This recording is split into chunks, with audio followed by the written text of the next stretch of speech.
سیکنډ کې د نن ورځې مهمو خبرونو سره زه ما همیرا مهوش.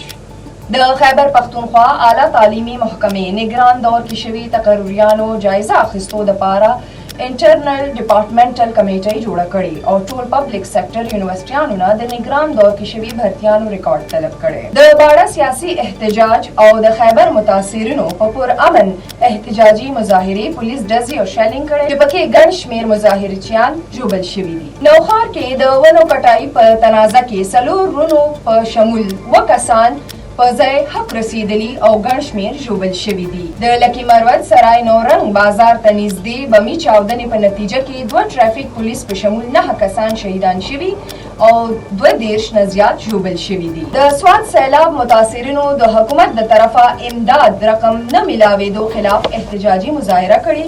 مظاهرچیانو وینا ده چې سیلاب 9 میاشتې وروسته هم د دوی امدادي رقم څخه محرومه دي. خیبر پختونخوا کې د وړو په نرخونو کې نور 100 روپۍ اضافه شوې چې وروسته د وړو 20 کیلو تیلي قیمت 2500 ته رسیدلی. دا تر دې دمه مهم خبرونه نورو خبرونو او معلوماتو لپاره سونو پختونخوا سره اوسئ.